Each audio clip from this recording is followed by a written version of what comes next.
ito nga pala yung pangalawang uwi namin sa Mindoro at napaka-exciting ito guys dahil naligo kami dito sa dagat. Dahil nung unang uwi namin dito ay baby pa ako kaya ngayon ko lang na-experience ito. Ang ganda, di ba, nakakatuwa pala tong alon na to nang hahabol kaya takbo ako ng takbo dito. Kada punta ko dito sa Kate, bumabalik ako, parang talaga naipaghabol ako dito sa alon. Ayan na naman guys, ang laki, takbo tayo. Hindi talaga napagod dito pabalik-balik guys kasi natutuwa ako kapag naghahabulan nga kaming dalawa ni ate, mas pagod pa siya. Alam nyo ba yung guys, yung taya-taya, lagi kami lalaro ni ate ng ganun. Abot tayo nga talaga guys ang tawa ko dito kasi ba naman ang kulit ng alon, hindi niya ako maabutan. Tara guys, lapitan natin do. Tapos pag malapit na siya, saka tayo tatakbo na mabilis. Siyempre mautak ako guys, kaya makikiramdam muna ako kung nandiyan na ba siya. Ayan na guys, takbo ulit tayo.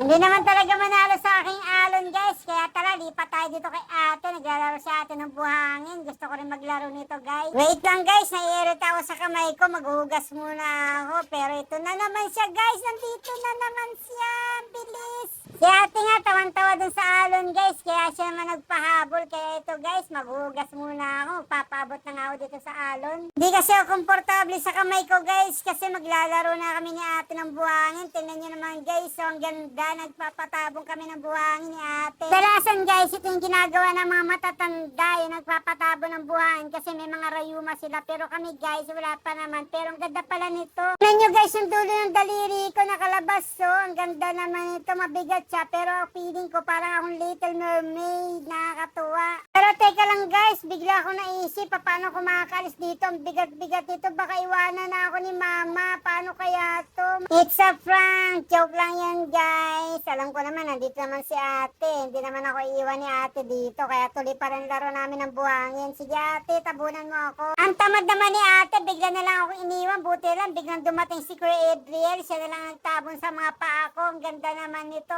Tingnan nyo guys, so enjoy na enjoy talaga namin ang paglalaro ng buhangin. At syempre guys, kailangan talaga natin sulitin yung mga ganitong experience, diba? Sayang kasi pag uwi namin dito sa Mindoro kung hindi namin sulit ito. Abala ko tuloy si Kuya Adriel sa kanyang pagliligo. Kaya ito ngayon siya, busy ngayon siya sa pagtatabon sa pako ng buhangin. Pero nag-enjoy naman siya guys. Si mamaya, siya naman ang tatabunan ko. Yung mata niya lang ang labas guys. Alam nyo ba yon? Siguro mas maganda kapag ganon para ma-relax na talaga yung buong katawan mo. Ang ganda talaga dito guys sa tabi ng dagat. Kahit mainit ang araw, malakas naman ang hangin. Ayan na, lumalaki na yung alon guys. Naabot na kami ni Kuya Adrian. Pero tuloy-tuloy pa rin kami guys. Kasi napakarami naman ditong buhangin. Siguro ang dami talaga nito kasi lawak ng dagat na to guys. So gano'n kay karaming buhangin dito. Ang swerte naman naman nakatira dito guys kasi lagi sila nakakaligo sa dagat. Yun nga lang guys, parang mainitin ka talaga dito kapag inaraw-araw mo ang ligo. Kaya kami habang nandito kami, susulitin namin ang araw na ito. Talagang papakasawa kami sa dagat na ito. Guys, sigurado nyo matatagalan ulit bago kami makabalik dito. Sakali man na kami makabalik dito, maglalaro ulit ako nitong buhangin nito kasi hindi nakakasawang paglaruan ito. Ang ganda-ganda kasing hawakan kasi ang pipino. Ano guys, dito naman tayo sa tubig, magpakasawa at magbabad hanggang sa mag-enjoy tayo at masulit talaga natin ito. Ano ba yan si tita, nakakatawa guys. Tingnan nyo naman sa gitna ng tubig, nakapayong pa, ayaw mangitim. Para lang siya naglalabang, hirap kaya mag-swimming na nakapayong, diba guys? Ewan ko ba dito kay tita kung ng trip niya. Doon naman sa kabilang banda, nagkakagulo sila kasi nag-aagawan sila sa dalawang salbabida. Ang kukulit namin guys, pero ang saya-saya, sobrang saya guys. Tingnan nyo naman kami, diba? Wala mapaglagyan ng saya dahil minsan lang magsama-sama. Ano guys, hanggang dito na muna. Susulitin muna namin ang pagbababa dito sa tubig. Salamat guys. Thank you for watching. Bye-bye.